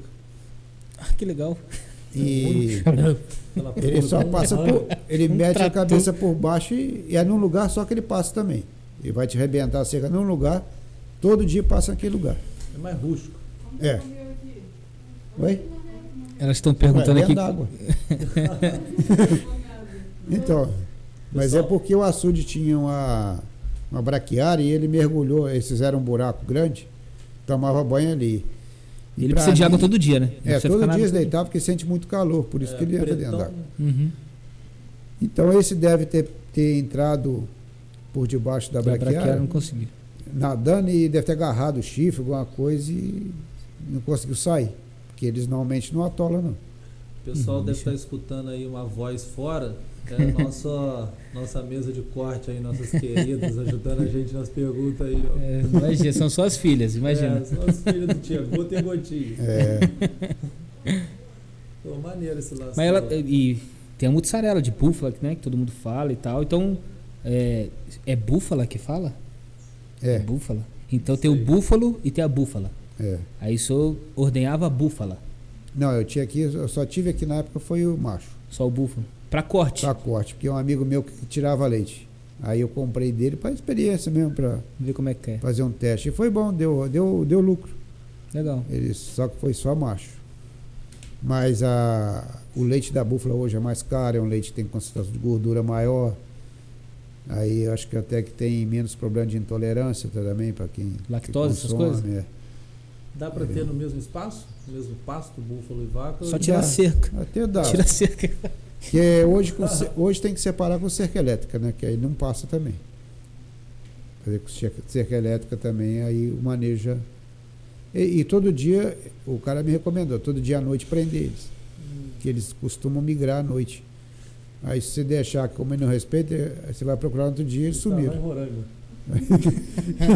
Vai falar pra Marajó. Vai pra ilha de Marajó.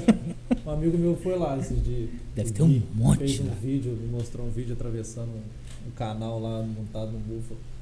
E ele tava falando que são 3 raças, né? Tem um que o chifre é redondo, tem aquele que o chifre é assim, e tem o outro que eu não sei se é pra baixo, sei lá. Tem a região que ele vem lá, tem as nomenclaturas e também tem uns que vão mais voltados para carne, outros vão voltar para leite. São mais dóceis, melhor de mexer. Já teve uma criação mais diferente assim? Búfalo acho que seria, né? Uma diferente, mas já teve outra já? Não, aqui mais só mexer mesmo com gado de leite mesmo. Peixe, aí gosta de ter uns peixinhos ali. Peixe foi mais assim, na época tinha até a intenção de criar.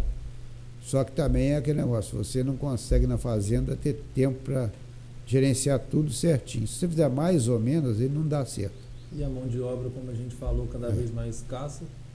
Porque o peixe você tem que alimentar todo dia, tem os períodos certos, tem que olhar se também o lago medir se está turvo, se não está, se está, como é que está o desenvolvimento todo. Então pH da água. É mais uma. A profundidade ali, para ter o ar para todo mundo. Quando você mexe com muitas coisas, acaba você fazendo talvez meia boca, né? Um pouquinho de igual, cada um. A gente costuma falar que é igual o pato, né? O pato ele faz tudo, ele voa, ele nada, ele anda, mas não faz nada bem. Não voa bem, não nada bem, acho eles mas ele faz tudo. Cara. Acho bonitinho aquela mãozinha dele, patinho coladinho. O esperto é o pato, né? Hoje em fazenda você até tem que saber de tudo um pouco. Você tem que ser eletricista, você tem que ser bombeiro, você tem que ser veterinário, tem que ser um pouquinho de cada um. Mas você vai saber fazer um pouquinho. É lógico, quando você precisar de um trabalho mais definido, vai ter que contratar alguém. Mas às vezes umas coisas bobas você resolve sem precisar trazer uma pessoa de fora que onera a propriedade, onera os custos. E gestão, né? E na hora você não acha, às vezes. O cara tem que ser safo na gestão ali, né? Tem que se virar. Conta um pouquinho pra gente daquela experiência que o senhor teve de secretário do Meio Ambiente. Lá foi Agricultura e Meio Ambiente. Agricultura e Meio Ambiente, lá em Valença. Quando que foi o período? O que o senhor tem de mais maneiro para falar? Como é que foi essa experiência? Eu até aceitei na época porque eu acho que era uma maneira de ver as dificuldades que o produtor tinha, e uma secretaria pode ajudar muito o produtor. Uhum. E a gente está na frente da secretaria sabendo dos problemas que a gente vivencia todo dia, seria mais fácil. Só que a parte burocrática das secretarias, da administração pública, de maneira geral, te poda muito, tanto que você vê que agora esse governo que está aí, esqueci o nome dele, que entrou para fazer vender as estatais, fazer tudo, ele saiu fora porque disse que não aguentou o ritmo. Entendeu? Aquele que é da Localiza, que o empresário. Hatz. Não lembro o nome. Não, fugiu o nome dele. Tem nome, parece ele é um modelo de empreendedorismo no Brasil. Então ele falou que não se adaptou à lentidão, que é a dificuldade de passar por burocracia, aprovação daqui e dali.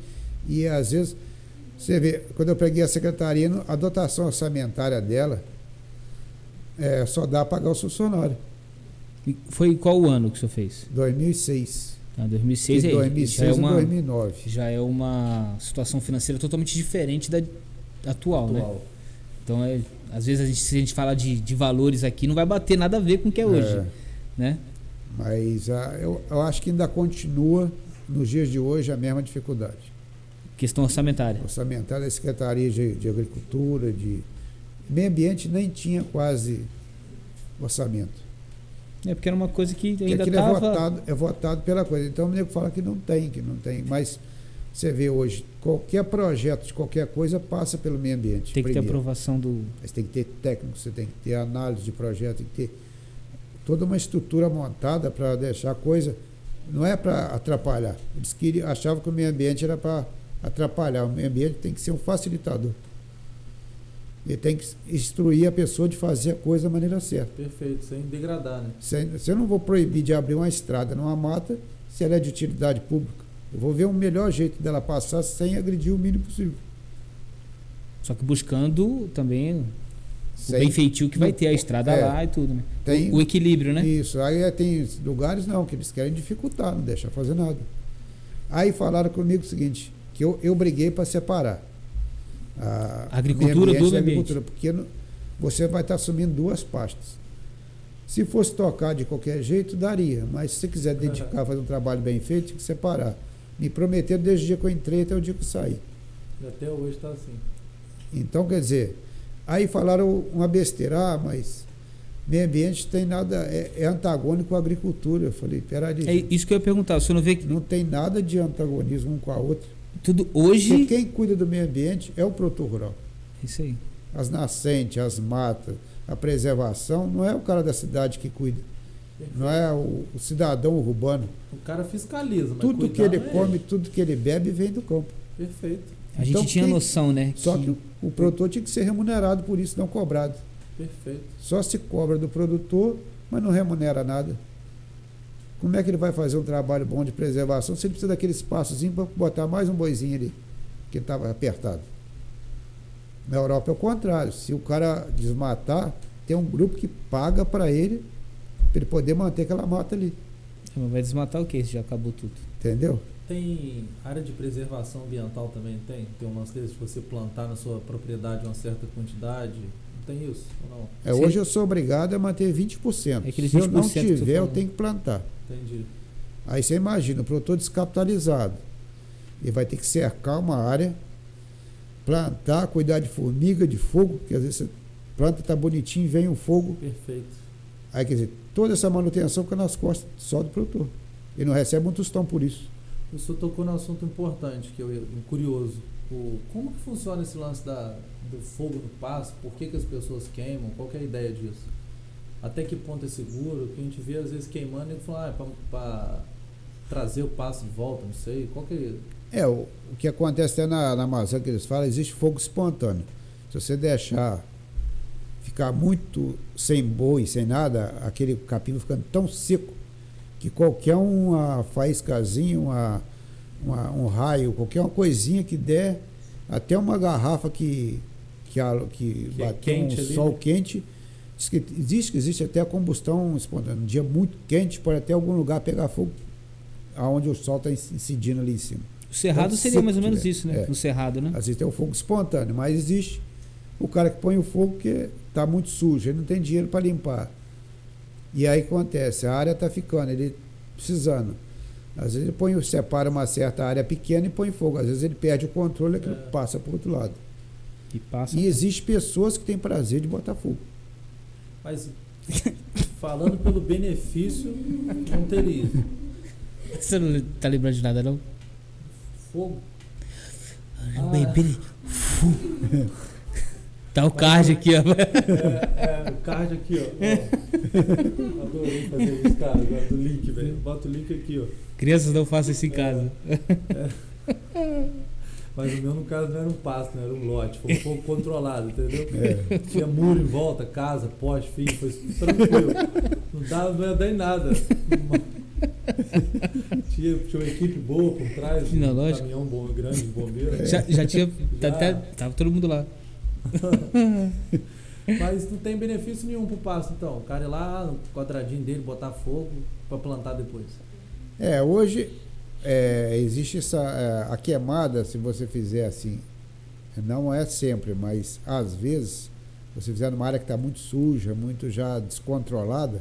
Suja, o senhor fala de outras ervas, outras coisas, tem né? Matos, tem capim, aquilo ficou num ponto que o boi não come. O capim ficou velho, ficou muito aquela macega, aquilo não vai servir para nada. Aí o cara separa aquela área, cerca ela toda, faz um acero, né? Queima ali e planta uma cultura ali. Aí vai vir uma cultura que ele vai controlar ela. Aí já vai estar livre daqueles matos que vão morrer e tudo. Mas isso é para ser feito uma vez, não é para você fazer todo ano. Claro. É uma área que você não conseguiu de outro, não é. Se você num lugar baixo, você passa trator, área, tudo, mas no morro não tem como. Então, e o cara descapitalizado, como é que vai pagar uma equipe para entrar naquilo, para roçar, para fazer tudo? É a solução que ele acha fazer isso. É mais prático, né? Então, é uma cultura antiga que hoje se usa pouco, mas hoje a maioria do fogo hoje é pessoas que põem fogo mesmo, que gostam. Passa de carro, vê um pasto, sai do carro e bota Que fogo. sacanagem. Gosta de ver pegar fogo. Complicado. São parentes do Nero. Mas, e também sou. Uma coisa que eu acho que é bem interessante, né? A parte dos sindicatos e tal, dos produtores, eles têm uma organização para representar eles e tal, né? O senhor foi aqui presidente de Rio das Flores, Ainda tem a parte dos cursos do Senar também, que os sindicatos eles ficam envolvidos. Como é que funciona mais ou menos isso aí para o pessoal entender? Todas as categorias têm um sindicato que representa elas. E o produtor é muito assim, individualista, ele se acha dono é autossuficiente. Uhum. Então o que acontece? A gente às vezes, quando eu entrei para o sindicato aqui, eu entrei como associado, não fazia parte, aí me chamaram para fazer parte da diretoria e tudo. Só que ele estava numa situação que ele estava para fechar, porque muito descontrolado a parte de gerenciamento, de caixa, dívida com o INSS, uma desorganização muito grande. Então eu entrei como tesoureiro para ajudar a ajeitar e tudo. E depois, mais à frente, aí pediram para que eu assumisse o sindicato. E aí a gente vai se inteirando mais a fundo e vendo que realmente a ideia é essa, é um prestador de serviço. O produtor, a maioria, não tem a parte trabalhista organizada, não tem a parte toda ela de arrecadação, essa parte contabilidade social toda, ali, contabilidade, tudo. Então ele dá esse tipo de assessoramento ao produtor. O produtor se preocupa em produzir e a gente faça todo esse gerenciamento, gestão de folha de pagamento, de recolhimento de impostos, ITR, ver se está tudo em dia, o DECLAN, o INCRA. Então tem várias obrigações que cada dia surge uma nova. E se o produtor não estiver ali ligado a um órgão desse, ele às vezes não sabe. Quando vem um fiscal, ele fica todo desamparado, porque nem sabia que tinha que fazer. Não chegou no conhecimento dele toda essa parte dessa legislação, né? Aí existem os sindicatos que são locais, dos municípios. Existe a federação, que cada estado tem a sua, aqui na nossa é a FAEG. Existe a FAENG, que é de outros estados, até de Minas, tem de Mato Grosso, cada uma tem a sua. E nós temos a CNA, que é a Confederação Nacional de Agricultura, que é em Brasília, que é a mãe de todas as outras entidades. E ela é que briga em Brasília pela a parte de exportação, parte de tudo que for viado no agro, vai passar pela CNA para ver se realmente aquilo é benéfico para o produtor ou não, é o que nos representa. O porta-voz ali dos agricultores então e pecuaristas. É a função, o órgão máximo. É mais um órgão até político, porque cuida da bancada ruralista, para defender os interesses do produtor e tudo que já é difícil de eu teria. Mas há hoje um êxodo muito grande de produtor filiado aos sindicatos, porque não tem essa cultura, acha que não precisa. Muitos que já estão, igual eu falei, já com idade mais avançada, não está já querendo gerenciar, só mesmo se os filhos deles vierem querer tocar direitinho e tudo. Então há mas que todo esse benefício que vem através do convênio com o Senar, que tem os cursos, capacita tratorista, de graça quase, maquinário, de graça. Ordenhador, operador de motosserra, de roçadeira, de tudo. Então vem todos os cursos que o cara sai com diploma. Então é uma coisa que ajuda muito o produtor. E você vê, na hora de se organizar um curso, às vezes tem dificuldade de formar uma turma. Mesmo Sobra sendo de vaga. graça. Sobra vaga. Pela falta de interesse. Porque é aquilo que nós conversamos antes, a vocação mais urbana e menos para a parte rural. Porque esquecido, né? o filho não está ali aprendendo com o pai, ele está aprendendo outra cultura totalmente diferente do campo ali. E normalmente quando ele sai da roça, dificilmente ele volta, né? São muito poucos que vai e volta, né? Aí vê também a situação que está na roça, não atrai nada eles voltar, né? Você mesmo comentou comigo, você falou o capital que você precisa para poder fazer seca, começar a cuidar da terra, botar um calcário, plantar alguma coisa. começar alguma coisa que vai ser, te der rentabilidade. Você não quer só botar dinheiro lá. Você quer alguma coisa que você bote dinheiro, te dê uma rentabilidade. Para você continuar movimentando. Para se autossustentar. Aí te estimula, você começa a ver a coisa evoluir. Agora, se for um negócio que você não vê crescer, te desanima. Com certeza. Com certeza.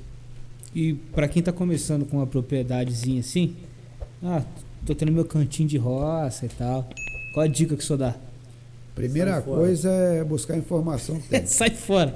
Mentira, gente. Se você gosta, tem que buscar informação. Pra mim já está sendo uma consultoria. Cara. Se você gosta, a primeira coisa é buscar informação técnica, tanto na parte com técnico como com pessoas que convivem no meio, para te dar uma orientação certa. Você vai errar muito. Quando a pessoa é jovem, você pode errar bastante, mas podendo já começar sem errando pouco. Né? Eu falo com a minha mãe, para o sonho não virar um pesadelo, né? Para que aquilo tenha um rumo, que você consiga fazer aquilo ser algo agradável, né? E não se decepcionar, não se frustrar. O que eu falo, todos que não dão certo na roça, é que não tocaram de maneira gerencial. Tocaram do jeito que eles queriam. A gente na vida não tem que fazer aquilo que a gente gosta, tem que fazer o que deve. Perfeito. Então você tem que ser muito disciplinado. Às vezes, eu mesmo sou disciplinado muitas vezes, mas porque a gente gosta de fazer de um jeito, mas aquele jeito de fazer às vezes não é o melhor jeito. Mas também fazer uma coisa que você não gosta também vai te dar o direito de poder fazer o que gosta, né? Você vai ficar assim, não vai se sentir bem fazendo, igual eles falam, que o bezerro, por exemplo, quando nasce, se for mestiço de holandês, você matar ele. Eu acho que eu não gosto de matar ele quando nasce, chegar lá e matar. Pô, acabou de ter um parto, eu vou matar aquele animal. Mas hoje não tem mais isso. Que bom, que dá dó, né? Por mais que seja economicamente falando. O bicho está ali para te servir, né, cara? Mas dá dó, né? É uma vida que tá aí, né? Então, mas eu acho que a pessoa hoje, conhecimento técnico é importante. E depois você olhar na prática, eu quero fazer pecuária de leite. Bom, vou visitar uns produtores de leite que estão, não é os que estão ruins, ver os que estão bem, ver o que está sendo aplicado lá, para ver como que eu estudei, o que eu sei, para ver o que eu vou fazer. Porque cada tecnologia se adapta a uma propriedade. Se ela é pequenininha, tem que ter animais altamente produtivos. Se propriedades maiores, você pode conciliar uma criação, uma engorda junto. Então aí é que eu falo, a realidade de cada um vai moldar o negócio. Entendi. Daqui a pouco eu estou vindo aqui para a gente negociar um prato de leite. Corte eu acho que eu não teria, não. O que você vai ter lá? Cara, eu penso em ter mais assim, uma coisa mais familiar, às vezes não tão muito grande. Se eu pudesse ter grande mesmo, eu tenho, no bom sentido, ambição com terra mesmo. Eu gosto de roça, eu tenho vontade de ter bastante coisa. Mas a minha ideia mesmo, talvez um lago para tilápia, coisa do tipo, algumas vacas de leite mesmo, mas para coisa menor, acredito. Uma subsistência ali? Uma subsistência, exatamente. A agricultura, a parte de plantio de milho, de feijão, abóbora, inhame, isso também banana, implantar. Te dá uma lucratividade bem boa. Sim. Aí você pode associar isso à criação de galinha. Perfeito. Que vai aproveitar os restos de uma cultura, e você vai fazer uma integração. Ela hoje essas atividades estão dando mais para pequena propriedade do que você mexer com gado. É lógico, você pode ter uma vaca para você ter um leite para você beber, para fazer um queijo. Aí, mas para pensar assim, produzir em escala para vender, com um projeto pequeno, você vai ter que trabalhar muito. Você não vai conciliar duas atividades. A ideia é essa primeira que você falou, um plantio e uma vaca, duas vacas, alguma coisa assim, 3, 4, 5, 8. A dica seria também buscar integrar isso tudo, né? Tem cultura, tem que fazer rotação de cultura, mas a parte de tem água para fazer uma irrigação. Você numa área pequena, às vezes o cara com uma área pequena tira mais do que uma pessoa com uma área grande. Porque ele teve porque ele conseguiu naquela área menor. Foi gestor, porra. Aqui na região tem alguma referência assim? Vamos dizer, aquele lugar lá é sinistro. Fazenda Nazarete. Tirando aqui. Não, o meu eu já tirei muito leite, mas hoje até diminui por causa desse problema de mão de obra. Que a gente vai chegando a um ponto e fala assim, se eu continuar nesse ritmo, eu vou morrer trabalhando. Não vou ter tempo de sair para fazer nada, porque Um negócio menor você gerencia mais fácil. Um negócio grande tem que ter um gerenciamento melhor. Se houver erro, o prejuízo é muito grande. E o gado de corte é um gado que você já Não precisa de consegue tanta lida, né? manejar de... Tô lá fora, semana tô lá, não tem problema. Você programa, depende menos de mão de obra. E eu ainda tenho o leite também, que eu tenho uma instalação toda montada e tudo. E agrega um certo dinheiro, mas a lucratividade hoje é pequena. Mas ainda compensa que eu já tenho tudo montado. Mas um lugar aqui que o senhor tenha como aquele lugar é uma referência? E em termos de leite, hoje em Valença tem o Toninho Monteiro lá, está tirando uns 3 mil litros de leite dia. Caramba. Ele e os filhos. Onde que é isso? É Piantanha. E existe o pessoal lá, que é um modelo que ele toca, ele comprava, vendia boi de corte, e aí ele comprou essa terra, começou a trabalhar nela, e produz bem leite, os filhos ajudam ele, mecanizou bastante, tem um gado bom. Existe também no Paiolinho um pessoal ali em Valença que quem toca é o dono, a mulher e o empregado. Quem tira leite não é até ele, é a mulher e a sogra dele que tira leite. Ó. Mas tem mais ali que são Sogra assim. boa, né? Então, o leite existe isso, ou em uma escala maior, que você tem funcionário e alta produção, ou a parte familiar, que toca o dono, normalmente a esposa ajuda, ou o filho, e ele toca ali e consegue tirar o recurso para ele viver. E o legal é que aqui na região tem tanta iniciativa maneira, né? Como a do Empório lá, da Caixa Rural e tudo, que a gente vamos tentar trazer eles aqui para trocar uma ideia sobre isso tudo. Com aí. certeza. Tem a Rota do Leite, Rota do quê? Rota do Queijo também, que é vários produtores que são fabricantes de laticínios, vamos dizer assim, né? Que aí tem o pessoal conhecer também como é que é esse tipo de iniciativa, que é trazer um pouquinho do campo para dentro da cidade, que foi meio que tá meio separado, né? Esse da Rota do Queijo foi visando até mais tipo um turismo, né, nas propriedades. Nesse aí tem o pessoal que tira leite de búfalo, O Eduardo. tem né? também que tá mexendo com Eduardo, cabra, não é isso? que é o Fabrício. Esse do... É uma mulher, eu acho, do que mexe com búfalo, eu acho. Se não me engano, acho que é Lembra uma aí? mulher. Ela e a filha, não sei, a filha acho que é veterinária. Comenta aí, se vocês sabem quem é, comenta aí. Mas eu acho que tem um rapaz que se chama Eduardo. Tava conversando isso ontem com a Lívia, até lá do Empório. Aham. Ali, indo pra Quirino ali. Antes de chegar na entrada Fazenda dos Macacos, tem uma entrada direita ali, que tem um rapaz ali. Não sei se é Eduardo ou Renato. Agora eu tô na dúvida. Mas enfim, esse lugar aí tá, eu acho que nesse roteiro de... Rota do Queijo?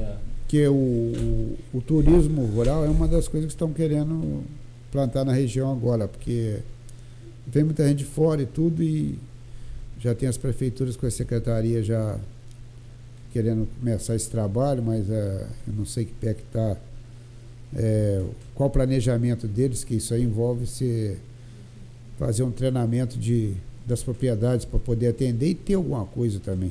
Em potencial Eu acho que tem, você né? tem que produzir para poder oferecer, não é comprar as coisas para... Cada tem que chegar na sua É. propriedade, é uma coisa que você produziu ali. Não é comprar para dizer que está na roça. Dá pra você fazer aqui, então, não dá não? compra aí. Dá pra você fazer aqui não? É uma coisa que eu estou começando com café agora, plantando um pouco, mas também para consumo próprio. Uhum. Mas Que depois é muito bom, também, por sinal. Eu tenho vontade de fazer isso, para consumo próprio. Começa assim, depois você começar a engrenar, você começa a gerar excedente, você começa a vender, fazer um troço. Eu acho o seguinte, que a gente, que é pra gente, tem que ser para os outros. Você fiz um produto, ficou bom, fiz um queijo bom, Perfeito. fiz um café bom. Bom, agora eu posso passar para alguém, porque, se me agradou, já é um sinal, né? Agora, se o consumidor vai agradar, eu não sei, mas já é uma coisa bem administrada, né? Uhum. Você tem uma galinha de roça, que você pode fazer um almoço, matar uma galinha ali. Aí você vai comprar um frango na cidade, fazer uma galinhada na roça, não tem graça. E muita gente faz isso, né? Mas, não é. Queijo mussarela, não é vem o com queijo perfil, mussarela. né? Ali, a galera toda te esperando ali para conhecer a sua propriedade, você vindo lá do Floresta. 4 frangos debaixo do braço, já tá saindo, hein, galera? Espera aí. E Coca-Cola. Aí Coca-Cola. Porque aí a pessoa vai ver a diferença do animal normal da roça e um animal que é batido de cidade. Vai saber que o paladar é diferente, Totalmente. é um porquinho da roça. Então isso aí eu acho que a pessoa de cidade, muitas querem isso. Chegar até num ambiente limpinho mas sem aquelas desconforto todo que tem depois. E o ambiente, né? E estar no ambiente da roça, né? Do campo, vamos dizer assim. É que eu falei, pescaria, eu prefiro. Já me chamaram para ir para um barco hotel que a pescaria lá fica em R$8.000 por pessoa. Você tem de tudo, de bebida, de uísque, é um hotel 5 estrelas em cima da água. No barco. Aí você vai pescar num troço desse? Fazer o fogareiro ali mesmo. Então, quer dizer, o cara vai para um negócio desse, ele vai pescar até, mas ele vai estar ali. Perde a essência, né, da coisa. E se bobear, você começa a querer mais aquelas regalias ali do que você vai pescar quase. Calor danado, bicho, tudo. Vai lá, dá uma pescadinha, voltou. Eu tenho que fazer valer esses 8.000. Aí chapa no dia anterior, amanhã tá fudido. Esses pernil, cara, fica em cima do toco assim, você mete a faca, come aquilo. Já é. Aí o garçom tá lá, o que você quer beber? Você fala, eu quero esse drink assim. Vou pescar. Você pensar, ele. Aí barrilzinho de chopp geladinho na hora, assim. Tô lá no barco, lá você vou pra lá. Acordar às 5 horas da manhã pra passar calor. Aí você fica numa pousada com ar-condicionado e tudo, mas você sai de barco, tá ali, dois tipos de. Às vezes você quer até pra um barco desse pra relaxar, mas eu acho que pra ir pra um barco desse e pra um hotel 5 estrelas é a mesma coisa. Não é pro hotel. Né? Vai cruzeiro, pô. Que aí não faz no cruzeiro. Acaba saindo a mesma coisa. Leva um murinete de cruzeiro e fica lançando lá na piscina, fingindo. Pela piscina. Talvez pegue uma sereia lá, a gente não sabe. Não pode pegar um tentáculo também. Mas a parte de água é muito boa. Muito bom. Show? Showzaço. E para morar na roça pode usar brinco? Não é recomendado, não. Garra em algum lugar, né? Isso aí não é muito bom. Mas você está falando do apelido histórico? Ou de outro assunto? Não, do apelido. Meu apelido meu avô tinha esse apelido porque ele tinha uma verruga que era igual um brinco. Aí na época ficou o nome dele Pedro Brinco por causa da verruga que ele tinha no queixo, que era parecido meio do lado, né? Parecido com um brinco. E na época o cara não queria fazer uma cirurgia nem nada. Aí ficou ele com esse nome e os filhos, no caso meu pai, meu tio, tudo com brinco. Então usa brinco e Oliveira. Aí todo mundo fala que é brinco e é Oliveira. Paulo Brinco. E é Paulo Oliveira, né? Tem Mendes de Oliveira. E foi ficando, passando. Quando o pessoal fala, pô, tem família Brinca, parente de você. Não é. Igual o Lute, né? A história nada a ver. Todo mundo acha que Lute realmente é o. Usa esses que marca, né? Exato. A família, né? Tem família aqui que usava um tipo de nome e eu vi que depois quando eu fui ver o nome da pessoa era totalmente diferente. Nada a ver. Igual o nome de ator, né? Nome artístico. Sobrenome diferente, não tinha nada no documento dele que era aquilo. Mas todo mundo conhecia por aquilo. Eu conheci. Se falasse aquilo, eu não sabia. O outro. O cara me perguntou uma vez, eu não sabia, mas tem um apelido assim. Eu sei o que é. É muito da região, né? E era assim, não era apelido, era um nome com sobrenome diferente. Entendeu? Então existe muito isso aqui no campo, né? Maneiro. Então é isso. Vou ter minha rocinha e vou voltar mais vezes pra gente conversar. É bom. Tudo em termos de tranquilidade, tudo que. Até para terminar, quando eu fiz engenharia, eu fui fazer estágio até com um amigo meu. Aí chegou lá, comecei aquele negócio, joga para cá, joga para lá, e o cara me deu uns negócios para fazer. Eu falei, mas pera lá, eu não posso assumir isso aqui não. Eu falei, pode, você está no estagiário? Eu falei, primeiro, estou no estágio não remunerado. Eu estou saindo da faculdade para aprender. Isso aqui é uma coisa que é de responsabilidade. Como é que eu vou assumir uma coisa dessa se eu não me julgo com capacidade para mexer com isso? Não, mas aqui todo mundo que eu jogo tem que fazer. Eu falei, bom, eu vou fazer o que eu puder. Até acabou dando certo. Mas depois eu pensei e falei assim, pera lá, eu acho que eu vou crescer muito mais trabalhando por conta própria. Porque aqui eu vou ficar limitado a uma pessoa que vai me dar a ordem.